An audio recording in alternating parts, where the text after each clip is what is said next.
14 जुलै 2025ची ती तारीख होती. एक महिला हॉस्पिटलमध्ये येऊन डॉक्टरांची वाट बघत बसली होती. बाहेर पाऊस चालू असल्यामुळे डॉक्टर तर काय अजून आले नव्हते. डॉक्टरांची वाट बघत होती, किंचाळत होती, तिच्या पोटामध्ये दुखत होतं. अचानक डॉक्टर आले आणि तिला केबिनमध्ये बोलवलं आणि म्हणले की काय झाले बोला. ती महिला म्हणाली की रात्रीपासून पोटामध्ये दुखत आहे. डॉक्टरांनी चेक केलं, गोळ्या दिल्या तरी कमी येईना. त्यावेळेला डॉक्टर म्हणले काय प्रॉब्लेम आहे मला हे समजेना. त्यावेळेला ती महिला त्या डॉक्टरांना असं काही सांगते.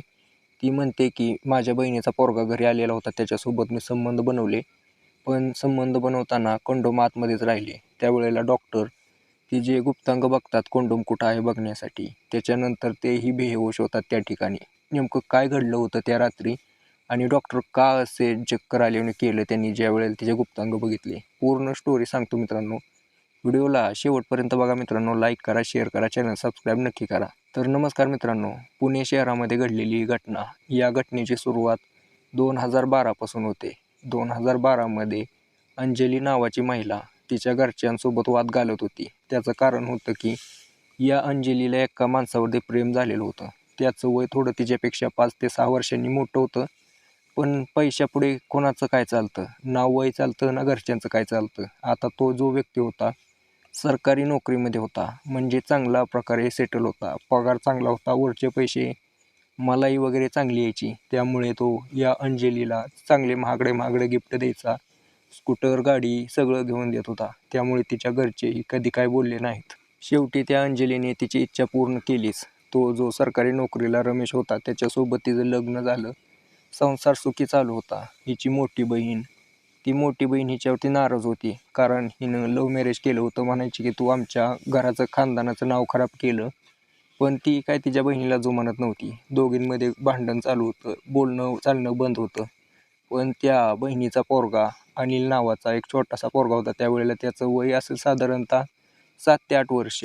हा अनिल त्या मावशीकडे कधीमधी यायचा. त्याचा खूप लाड करायची, कारण लग्नाच्या अगोदर तिचा लाडका होता तो.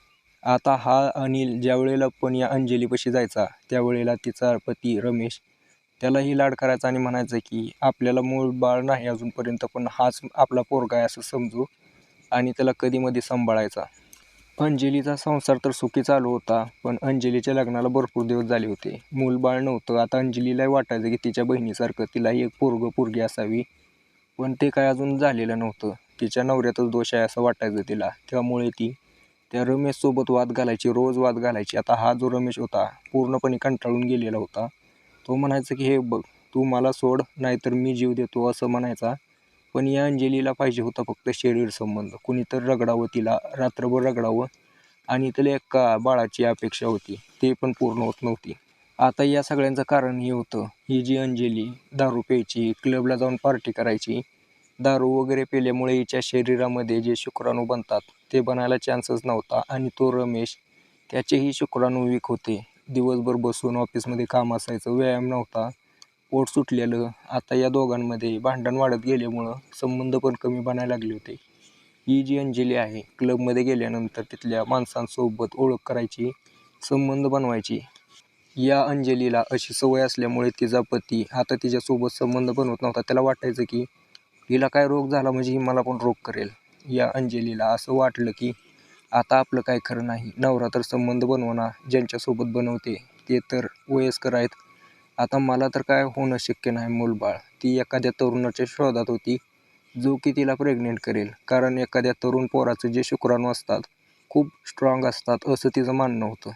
आता या गोष्टी घडत घडत 2025 हे वर्ष उजाडलं. 2025मध्ये मार्च महिन्यामध्ये जो अनिल होता, तिच्या बहिणीचा पोरगा, तो उन्हाळ्याच्या सुट्टीसाठी मावशीकडे आलेला होता. या अनिलला वाटलं होतं की आपली मावशी आहे, आता 10वी संपली, आपलं टेन्शन संपलं अभ्यासाचं, मावशीपाशी जाऊन थोडे दिवस चिल करावं, राहावं शहरामध्ये, सिटीमध्ये. गावातला पोरगा, त्याला वाटायचं की शहरामध्ये राहावं. हा जो अनिल आहे आल्यानंतर तिच्या मावशीपाशी हट्ट करतो की मला फिरायला न्या. ही मावशी पण त्याला फिरवायची. त्यावेळेला मावशीच्या लक्षात आलं की हा तर जवान आहे, आपण एका जवान पोराच्या शोधात होतो.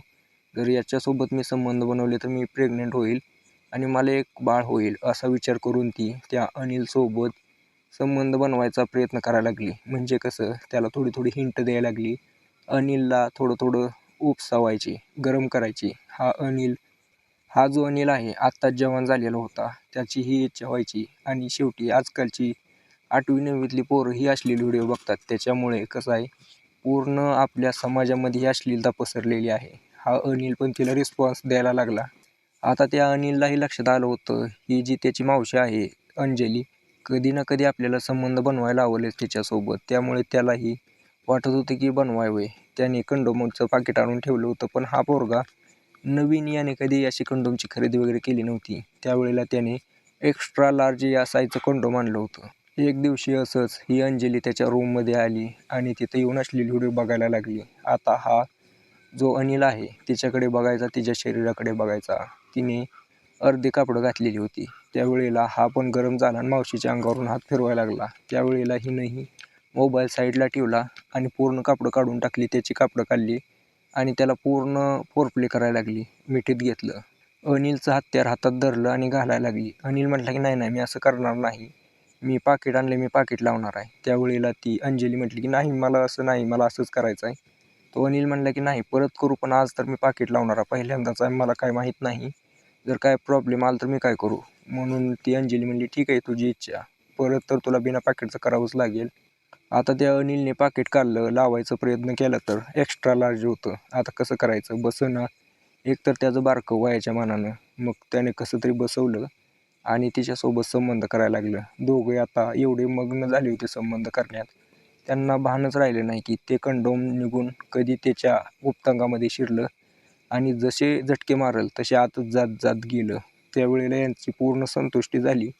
त्यावेळेला लक्षात आलं की अरे बापरे, हे तर आतच गेलं, आता करायचं काय. अंजली घाबरली, म्हटली की आता हे काय नवीन कुटाणा, मी तुला सांगितलं होतं असं करू नको. आता त्या रात्री तर अंजलीला झोप लागली नाही. आता म्हणायची काय कुटाणा लागला माझ्या मागं. ती डॉक्टरांकडे गेली. डॉक्टरांकडे सकाळी गेल्यानंतर डॉक्टरांना दाखवलं, पोट वगैरे दुखायचं कारण सांगितलं, पण डॉक्टरांना काय लक्षात येईना. त्यामुळे तिनं पूर्ण गोष्ट घडलेली सांगितली. डॉक्टरांनी बघायला प्रयत्न केला तर डॉक्टरही चक्कर आले आणि करायला लागले, कारण तिचं जे होतं गुप्तांग ते पूर्णपणे असं म्हणजे कुणीकडनं पण फाकलेलं होतं, कसंही झालेलं होतं, बेकार अवस्था झालेली होती. हे फक्त एकाच परिस्थितीमध्ये होऊ शकतं, जास्त लोकांसोबत कशा प्रकारेही संबंध बनवल्यामुळे. आता डॉक्टरांना हे समजत नव्हतं की काय करू, मी कसं काढू. डॉक्टरांनी दुसऱ्या डॉक्टरांना बोलवून टीम वगैरे तयार करून ते काढून तर घेतली आणि तिला सांगितले की आता असं कंडोम लावून वगैरे करू नका, हे तुम्हाला आता जमणार नाही, तुमचं बेकार कंडिशन आहे. अंजली होकार देते आणि घरी निघून जाते. तिला तर पाहिजे होतं एक मूल. ती म्हटली त्या अनिलला, आज बिगरचं करायचं, तू लय कांड केलाय. अनिल म्हणला ठीक आहे. अनिल करायला लागला. त्यावेळेला तो रमेश आला, त्या अंजलीचा नवरा. आता त्याला हे बघितल्यानंतर दृश्य एकदम राग आला. काय करते बाय, हिचं आधी बाहेर होतं ते होतं आणि मुलाच्या वयाच्या पोरासोबत करते. त्यावेळेला त्याला राग आला. त्याने तिथं पडलेला एक रॉड उचलला आणि अंजलीच्या डोक्यात टाकला. आता अंजली जी आहे त्या ठिकाणी संपून गेली. अनिल थरथर कापायला लागला. तो म्हणाला की तू काही टेन्शन घेऊ नको बाळा, तुला मी नाही काय करत. त्याला काय केलं नाही आणि म्हणाला की कोणाला सांगू नको. आता त्या अंजलीला त्याने विल्हेवाट लावली, पण दिवसामागे दिवस जात होते. आसपासची लोक, अनिल तिथून निघून गेला पण आसपास राहणारे लोक भरपूर चौकशा करत होती, कुठं गेली, काय गेली. या दोघांमध्ये भांडणं होती माहिती होतं. आता त्यांना संशय येत होता काहीतरी झालं असेल. पोलिसांना फोन केला. पोलिसांनी त्या रमेशला उचललं. त्यावेळेला रमेश तर काय बोलत नव्हता, पण शेवटी पोलिसांनी त्यांची ज्या वेळेला हिसका दावला त्यावेळेला हा रमेश पटकन बोलायला लागला आणि त्याने पूर्ण गोष्ट सांगितली, जी की मी तुम्हाला आत्ता सांगितली. तर अशा प्रकारे काही आपल्या आसपास घटना घडत असतात मित्रांनो. अशा घटना विचलित होण्यासाठी नाही, तर तुम्ही यातून शिकू शकता. कोणावरतीही कसलाही विश्वास ठेवू नका आणि ज्या घरच्या स्त्रिया आहेत त्यांचा आदर करा, त्यांच्याशी एकदा बोला, काही समस्या आहे ती जाणून घ्या. बाकी व्हिडिओ कसा वाटला मला कमेंट करून